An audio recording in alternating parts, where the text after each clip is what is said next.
কৃষ্ণ ওম নমো ভগৱতী বাসুদেৱায়। কালক্ৰমত ব্যাসৰ কাপৰ পৰা দ্বাদশ অক্ষৰী মহাভাগৱত শাস্ত্ৰই দ্বাদশ স্কন্ধ 335টা অধ্যায় আৰু 18,000 শ্লোকৰ ৰূপ পালে। মহাভাগৱত এক বিৰাটকায় গ্ৰন্থলৈ ৰূপান্তৰিত হ'ল। মহামুনি ব্যাসৰ দ্বাৰা যদিওবা উক্ত মহান কৰ্ম সম্পাদিত হ'ল, উক্ত কৰ্মৰ যথাযথ মূল বুজা লোকৰ তদনান্তীন সময়ত অভাৱ পৰিলক্ষিত হ'ল। ঋষিমুনিসকলেও ব্যাস প্ৰণীত কৃষ্ণ চৰিত্ৰ প্ৰধান মহাভাগৱতৰ মতলৈ আওকাণ কৰি পূৰ্বতে ব্যাসৰ দ্বাৰা লিখিত বিভিন্ন পুৰাণৰ মতবাদকে শিৰোগত কৰি চলা ফুৰাৰ ব্যৱস্থাৰ বেছি গুৰুত্ব প্ৰদান কৰিলে। যথাযথ অধ্যয়নৰ অভাৱত ভগৱানৰ নৱতত্ত্ব সৃষ্টি ভাগৱতৰ অমৃতময় ৰস প্ৰচাৰ বিমুখভাৱে তল পৰি গ'ল। কিন্তু শ্ৰীনাৰায়ণৰ দ্বাৰা মহাভাগৱত সৃষ্টিৰ মূল উদ্দেশ্য হ'ল ইয়াৰ প্ৰচাৰ আৰু প্ৰসাৰ। বিশেষকৈ ঘোৰ কলিযুগত কৰুণাময়ৰ ইচ্ছা হ'ল ইয়াৰ নিৰন্তৰ প্ৰচাৰ। এই কৰ্মৰ বাবে সকলো ফালৰ পৰাই ব্যাসে ব্যৱস্থা গ্ৰহণ কৰিব লগা হয়। মহামুনি ব্যাস ঋষিয়ে সেই সময়তে তেওঁৰ বামকুক্ষী ভেদ কৰি মহাপুণ্যৱান মহাসুলক্ষণ মহাগুণৱান এটি পুত্ৰ জন্ম দিলে। পুত্ৰৰ নাম ৰাখিলে শুক। জন্ম হৈ এটি 16 বছৰীয়া যুৱকত পৰিণত হৈ পিতৃৰ দ্বাৰা আৰম্ভ কৰা কৰ্মত সহায়ৰ হাত আগবঢ়ালে। পুত্ৰ শুকে পিতৃৰ অধীনত সমস্ত ভাগৱত শাস্ত্ৰ পুংখানুপুংখভাৱে অধ্যয়নৰ কাম সমাধা কৰিলে। পৰম ৰহস্য মহাভকতিৰ পন্থ শুকক পঢ়াইলা এইটো ভাগৱত গ্ৰন্থ। শ্ৰীনাৰায়ণৰ ইচ্ছা কাৰ্যকৰী হোৱাৰ পথত অৰ্থাৎ শুক মুখে ভাগৱত পৰম মংগলময় ক্ষণ সমাগত। সেই ব্যৱস্থাও হৈছে ইচ্ছাময়ৰ ইচ্ছাৰ মাধ্যমেৰে। কৃষ্ণৰ বৈকুণ্ঠপৰায়ণৰ কিছু সময়ৰ পাছতেই কলিযুগৰ আৰম্ভণি হয়। বাহুবলী মলমতী কলি আহি জম্বুধিপতি মহাৰাজ পৰীক্ষিতৰ মুখামুখি হ'ল। সেই ক্ষণতে ৰজা পৰীক্ষিতে কলি নিগ্ৰহ কৰিলে। কলি ৰজাৰ শৰণাপন্ন হ'ল। কলিয়ে ৰজাৰ পৰা বাস কৰিবৰ বাবে 5খন ঠাই প্ৰাৰ্থনা কৰিলে। আগপাছ নুশুনি মহাভক্তিপৰায়ণ ৰজা পৰীক্ষিতে কলিক বাস কৰিবৰ বাবে 5খন ঠাই প্ৰদান কৰিলে। জয়িতে খেলে যোৱা পাশা আৰু মদ্যপান স্ত্ৰী পঞ্চশুনাহি 4 স্থান। যোৱা পাশা খেলা স্থান, মদ্যপান কৰা স্থান, স্ত্ৰী নাৰী সুবৰ্ণ, পঞ্চশুনা 4 সুবৰ্ণ, পাছত পঞ্চশুনা, 3 নম্বৰতে স্ত্ৰী মানে নাৰী। এই পঞ্চশুনা পাপ। পঞ্চশুনা পাপ হ'ল কন্দনী, পেশনী, চুল্লী, কলসী মাৰ্জনী, গৃহস্থৰ পঞ্চসিংহা সিজে ৰাতি দিনী। এই দুখে গৃহবাসী স্বৰ্গক নযায়, কৃষ্ণ অৰ্থে কৰি পুনু মুকুতিক পায়। এই পঞ্চশুনা পাপ প্ৰত্যেক গৃহস্থৰ সিজে। ঢেকী মানে কন্দনী, ঢেকী মানে ঢেকী, পতা, পেশনী। ঢেকী হ'ল কন্দনী মানে, পতা মানে পেশনী, পিহা মেলা, ঢেকীত ধান বনা সেইখিনি। চৌকা মানে চুল্লী, চুল্লী মানে হ'ল চৌকা। পোক পৰুৱা মৃত্যু হ'ব পাৰে। এই কেইবিধ বস্তুৰ দ্বাৰা নিতৌ পঞ্চশুনা পাপ গৃহস্থৰ ঘৰত কৰা হয়।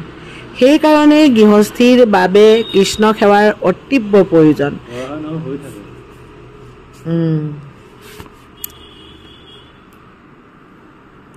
সেইকাৰণে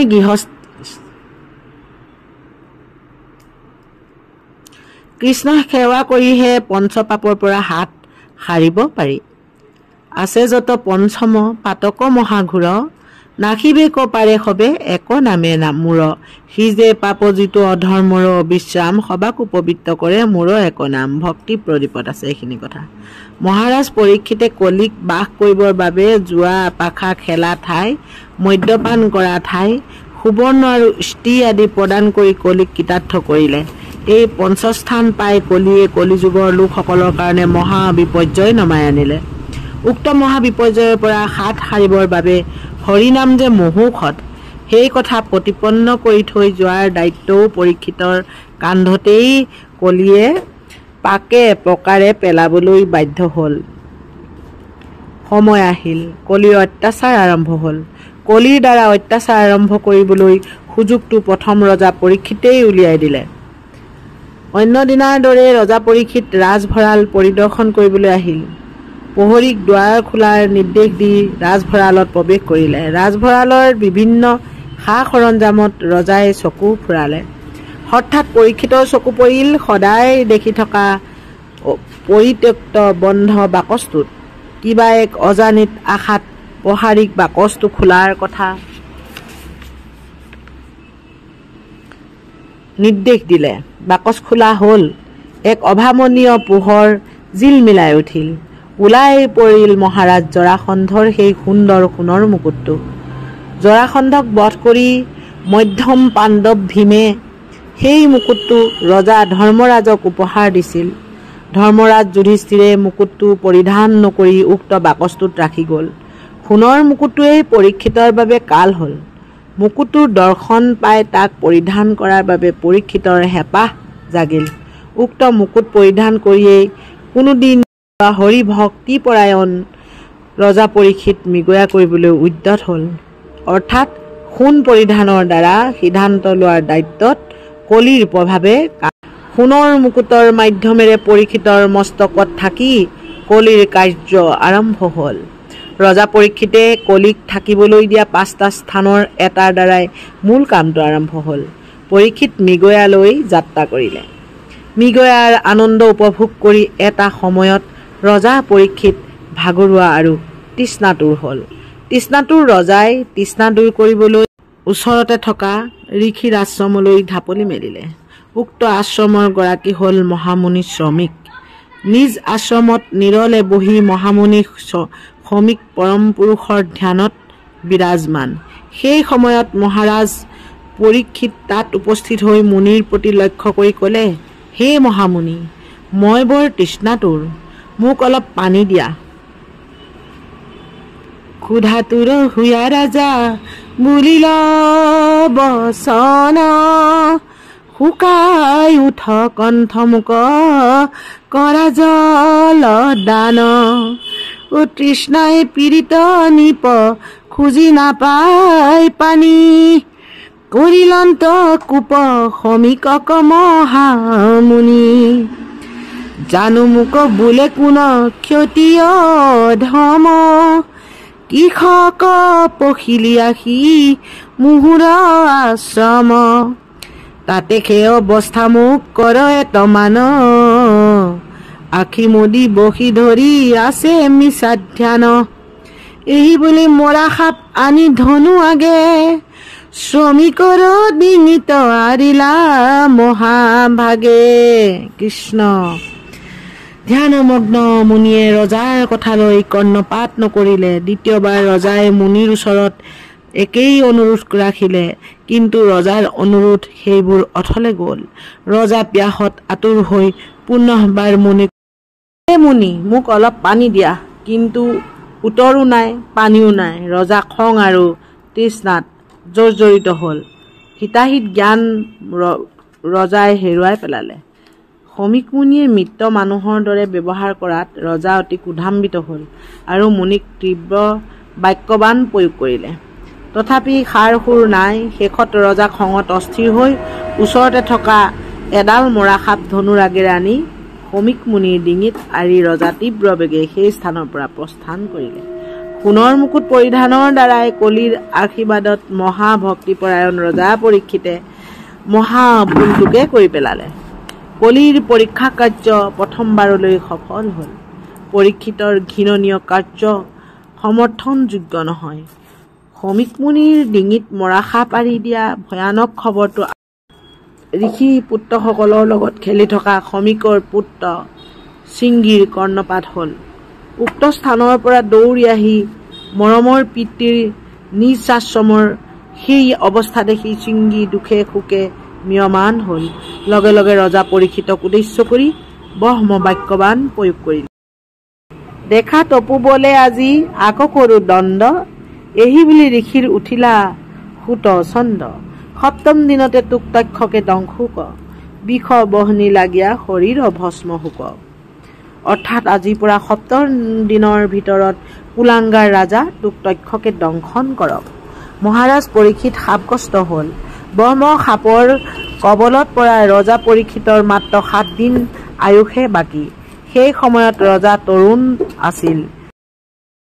শৃংগীৰ দ্বাৰা ব্ৰহ্মসাপ প্ৰক্ষেপৰ কিছু সময়ৰ পাছত সমীক মুনি ধ্যানৰ পৰা উঠি শৃংগীৰ অভিশাপৰ কথা শুনি ইমান লঘু দুখত ৰাজাক ব্ৰহ্মসাপৰ দৰে শাস্তি দিয়াৰ বাবে নিজ পুত্ৰ শৃংগীক তীব্ৰ ভৰ্ৎসনা কৰিলে আৰু উক্ত ব্ৰহ্মসাপৰ খবৰ ৰজা পৰীক্ষিতক অৱগত কৰাবৰ বাবে শিষ্যসকলক হস্তিনাপুৰলৈ পঠালে। কথামতেই কাম। শিষ্যসকলৰ পৰা ৰজা পৰীক্ষিতে উক্ত ভয়াৱহ খবৰটো লাভ কৰিলে। ৭ম দিৱসীয়া আখি তোমাক নিপতি, শৃংগী সাপে দংশিবেক তক্ষকে সম্পত্তি। যেন লাগি চিন্তিয়োক পৰলোক হিত, হেন শুনি কীৰ্তকীৰ্ত ভৈলা পৰীক্ষিত। এইবোৰ সকলো ভাগৱতৰ পৰা কোৱা হৈছে। উপৰোক্ত ভয়ানক খবৰেও কিন্তু ৰজা পৰীক্ষিতক বিচলিত কৰিব নোৱাৰিলে। সৰ্পদংশনৰ খবৰে তেওঁক কীৰ্তকীৰ্তহে কৰিলে। মনে মনে জম্বুদ্বীপ খণ্ডৰ দায়িত্বৰ পৰা অব্যাহতি ল'লে। মহাপাপী হিচাপে উচিত দণ্ড লাভ হৈছে বুলি মনে মনে স্বীকাৰ কৰিলে। ৰজাই পুত্ৰ জন্মেজয়ক ৰাজক্ষমতা অৰ্পণ কৰি জননী গংগাৰ তীৰলৈ গতি কৰিলে। গংগাৰ তীৰত পৰীক্ষিতৰ উপস্থিতিৰ কথা জানিব পাৰি ভিগুকে মুখ্য কৰি অংগীৰা, বশিষ্ঠ, শৌনক আদি প্ৰায় ৬০,০০০ ঋষিমুনি সমবেত হ'ল। অৰ্থাৎ গংগাৰ তীৰ লোকাৰণ্য হ'ল। উদ্দেশ্য মাত্ৰ মৰণাসন্ন ৰজা পৰীক্ষিতক শেষ দৰ্শন কৰা। ম্ৰিয়মান মৰণাসন্ন ৰজা পৰীক্ষিতে সেই সুযোগতে ঋষি সমাজৰ ওচৰত প্ৰশ্ন উত্থাপন কৰিলে। হে গুণীজ্ঞানী মহান ঋষিবৃন্দ, আপোনাৰ খবৰ জ্ঞাত যে মোৰ মৰণ আসন্ন। এই শেষ সময়ত মই কি কৰা উচিত? মৰণৰ দিন সময় নিৰ্ধাৰিত হোৱা আমি দুজন লোকে মহাভাগৱত প্ৰত্যক্ষ কৰিছোঁ। এজন হ'ল মুমুক্ষু পৰীক্ষিত, আনজন হ'ল নৃপতি খটাংগ। পৰীক্ষিতৰ প্ৰশ্ন পাই ভাগে ভাগে ঋষিসকলে উত্তৰ দান কৰিবলৈ আগবাঢ়িল। শুনি মুনিসৱে বোলে যাৰ যেন মতি, কেহু বোলে তপতে পৰম পাই গতি। সৰ্বসন্তে কহে আপোনাৰ নানা মত, হেন শুনি স্বচ্ছ নোহে ৰাজাৰ মনত। হেন শুনি নৃপতিৰ নাহি চিত্ত শান্ত, পৰম সুগম একো উপায় নপান্ত। ভাগৱতৰ পৰা। ঋষিমুনিসকলৰ নিজস্ব মতামত ধীৰ স্থিৰভাৱে ৰজা পৰীক্ষিতে শ্ৰৱণ কৰিলে, কিন্তু তেনে কোনো সদুত্তৰ কাৰো পৰাই লাভ নকৰিলে। ঋষিসকলৰ মাজৰ পৰা কোনোৱে ক'লে যজ্ঞ কৰা, কোনোৱে ক'লে পূজা কৰা, কোনোৱে ক'লে দান দিয়া ইত্যাদি। কোনোজনৰ সিদ্ধান্তৰ লগত কাৰো মিল নাই। কাৰো পৰাই ভকতি পন্থাৰ বিষয়ে ৰজাই একো নুশুনিলে। ইয়াৰ কাৰণ হ'ল মহাভাগৱত সম্পৰ্কে সমবেত ঋষিসকলৰ সীমিত জ্ঞান, ভাগৱত মহাত্ম্য সন্দৰ্ভত ঋষিমুনিসকলৰ অজ্ঞতা। অশান্ত চিত্তে ৰজাই ৭০ দিনৰ বহু সময় ইতিমধ্যে পাৰ কৰিলে। ইফালে দেৱৰ্ষি নাৰদে সমস্ত ঘটনা প্ৰবাহ লক্ষ্য কৰি হৰিনাম গাই গাই ঘূৰি ফুৰোতে হঠাৎ যমুনাৰ বালিত জিৰণি লৈ থকা এজন সুঠাম চেহেৰাৰ সুদৰ্শন ১৬০০ বছৰীয়া লোকক লগ পালে। উক্ত প্ৰভাৱী লোকজনেই হ'ল মহামুনি শুক। পিতৃ ব্যাসক প্ৰেতকৰ্ম কৰাৰ পৰাও বঞ্চিত কৰি কাতৰ অৱস্থাত পিতৃক এৰি তেওঁ সেই সময়ত জিৰণি লৈছেহি যমুনাৰ নিৰিবিলি পৰিৱেশত। মহামুনি শুকক লগ পাই দেৱৰ্ষি নাৰদে গংগাৰ পাৰত বহি দিন পাৰ কৰা সাপগ্ৰস্ত ৰজা পৰীক্ষিতৰ কথা বিৱৰি কৈ তেওঁক উদ্ধাৰ কৰিবলৈ প্ৰাৰ্থনা জনালে। সমস্ত ঘটনা শ্ৰৱণৰ পাছত মহামুনি শুকে নাৰদক ক'লে, ৰজা পৰীক্ষিতে নিজ কৃতকৰ্মৰ দাৰুণ ফল ভোগ কৰিছে। ঋষিৰ ডিঙিত মৰা সাপ মেৰিয়াই জীয়া সাপৰ ভয়ত যন্ত্ৰণা ভুগিছে। এইটো তেওঁৰ প্ৰাপ্যদণ্ড। বিমৰ্ষ হৈ নাৰদে শুকমুনিক এটা প্ৰশ্ন কৰিলে, হে মুনিবৰ, এজন জন্মান্ধ লোক এইফালে আহি আছে আহি থকা পথত এটা নাদ আছে। অলপ দূৰ আগবাঢ়িলেই জন্মান্ধ লোকজন নাদত পৰিব। ইফালে এজন দৃষ্টিবান লোক সেই সময়ত তাত উপস্থিত হৈছে। তেওঁৰ কৰ্তব্য কি হ'ব? শুকে শীঘ্ৰে উত্তৰ দিলে, জন্মান্ধজনক আগবঢ়াৰ পৰা বাধা দিয়া। উক্ত প্ৰশ্নৰ উত্তৰ দান কৰি শুক কিছু বিব্ৰত হ'ল। পৰিস্থিতিৰ গুৰুত্ব উপলব্ধি কৰি তীব্ৰ বেগে মহামুনি শুক ৰজা পৰীক্ষিত আৰু ঋষিমুনিসকলৰ সমবেত হৈ থকা গংগাৰ তীৰৰ উক্ত স্থানলৈ গতি কৰিলে। কিছু সময়ৰ পাছতে মহামুনি শুক সেই স্থানত উপস্থিত হ'ল। মহামুনি শুকৰ দৰ্শন পাই সমস্ত ঋষি সমাজে তেওঁক থিয় হৈ স্বাগতম জনালে। মহামুনি শুকদেৱ পদাৰ্পণ কৰাৰ বাবে লগে লগে সমগ্ৰ ভাগী বিমল প্ৰভাৰে উজ্বলি উঠিল। নিৰহংকাৰী নিৰুদ্দেশ সুঠাম অৱসৰ দিগম্বৰ বেশ আংকুঞ্চিত কেশেৰে ছত্ৰাকৃতিৰ শিৰ যাৰ অপৰূপ শৰীৰৰ দিব্য কান্তি দেখি ঋষি সমাজ মুগ্ধ হৈ পৰিল। ৰজা পৰীক্ষিতৰ মনো আহ্লাদিত হ'ল। মহাৰাজ পৰীক্ষিত আগবাঢ়ি আহি সোণৰ জিঞ্জিৰাৰ জলেৰে শুকৰ চৰণ ধোৱালে। সোণৰ পীৰাত বহাৰ ব্যৱস্থা কৰিলে। মহামুনি নিৰহংকাৰী শুক সসন্মানে যথাস্থানত উপবিষ্ট হ'ল। এতিয়া মহাৰাজ পৰীক্ষিতে শুকদেৱৰ আগত অদ্যুপান্ত ক'লে, এতিয়া এই মৰণাসন্ন অৱস্থাত কৰিবলগীয়া কৰ্মৰ বাবে শুকৰ চৰণত প্ৰাৰ্থনা জনাই শৰণাপন্ন হ'ল। লগে লগে উপস্থিত হ'ল সেই শুভ মাংগলিক মুহূৰ্তৰ, যি সময়ত মহাভাগৱতৰ অমৃতময় বাণী শ্ৰৱণত পৰমানন্দ লাভ কৰিব মৃত্যুমুখী পৰীক্ষিতে, লগতে ৬০,০০০ জ্ঞানী গুণী ঋষি মুনিয়ে, অৰ্থাৎ মহাভাগৱত ভূমিত পৰাৰ সময় সমাগত। পৰীক্ষিতৰ প্ৰশ্নৰ যথাযথ উত্তৰ দান কৰিবলৈ মহামুনি শুকে আৰম্ভ কৰিলে। মহামুনি শুকদেৱে মহাৰাজ পৰীক্ষিতক অমৃত বৰষা কথা শুনোৱাৰ পাছতেই মহাভাগৱত লোকৰঞ্জনৰ অৰ্থে পৃথিৱীলৈ নামি আহিল। মহামুনি ব্যাস সূত মহাবৈষ্ণৱ শুকে ভাগৱত সম্বন্ধে পৰীক্ষিতৰ প্ৰশ্নৰ সমিধান দি কৈছে, হে ৰাজন, যাগ যজ্ঞ তপ পূজা পাৱনৰ দ্বাৰা জীৱৰ তৰিবৰ উপায় নাই। গতিকে নিৰ্গুণ নিৰাকাৰ হৰিৰ গুণ শ্ৰৱণ কীৰ্তন কৰা জীৱৰ একমাত্ৰ তৰণৰ উপায়। গতিকে একান্ত মনে হৃদয়ত ঈশ্বৰ কৃষ্ণৰ ৰূপ ধাৰণ কৰি মহাভাগৱত অমৃত পান কৰিলে দেহ মন হৰিময় হ'ব আৰু মৃত্যুত তৰিব পাৰিবা। প্ৰথমতে ভাগৱত পূৰ্ব কথা বৰ্ণনা কৰোঁ, শুনা। শুনা সৰ্বজন ভাগৱত পূৰ্ব কথা, অজিমতে ভৈলন্ত ভক্তি পৃথিৱী তথা, পূবে আদি নিৰঞ্জনে অনাদি কৈলা, অনাদিয়ে অনন্তৰ আগত কহিলা, ৰাম অনন্তে কহিলা কাল পুৰুষ নাৰায়ণ, কাল পুৰিয়ায় কলা হংস নাৰায়ণ, হংস নাৰায়ণে শ্ৰী নাৰায়ণ কদিলা, শ্ৰী নাৰায়ণে ব্ৰহ্মা বিষ্ণু মহেশত দিলা, ব্ৰহ্মাদেৱে কহিলন্ত নাৰদ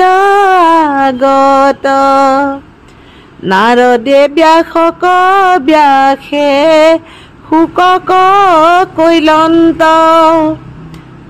এতিয়া শুকদেৱে তোমাৰ আগত প্ৰকাশিলা। মায়াময়ী পৃথিৱীখন ঘূৰিব লাগিছে, গ্ৰহ নক্ষত্ৰ ঘূৰিছে, তদুপ অনন্ত কোটি ব্ৰহ্মাণ্ডৰ নায়ক আবিৰ্ভাৱ হৈছে, কৰ্ম সম্পাদন কৰিছে, তুমি বাৰম্বাৰ প্ৰভু হুয়া অৱতাৰ পৃথিৱীৰ ভাৰ কৰিলা সংহাৰ কৃষ্ণপদ পংকজ হৃদয়ত ধৰি দিলন্ত সিদ্ধান্ত তাক সাধু বাদ কৰি কৃষ্ণ বেছি দীঘল হৈ যাব যে সেই কাৰণে ইমানতে আজি ৰাখিছো পাঠভাগ ইয়াৰ পাছৰখিনি সম্পূৰ্ণ শুনাম আপোনালোকে ধুনীয়াকৈ শুনি যাব আৰু মোক সঁহাৰি জনাব এই আপোনালোকৰ শ্ৰী চৰণত প্ৰাৰ্থনা এনেদৰে পাঠ শুনাম বুলি ধুনীয়াকৈ ভাবি লৈছো কৃষ্ণ কৃষ্ণ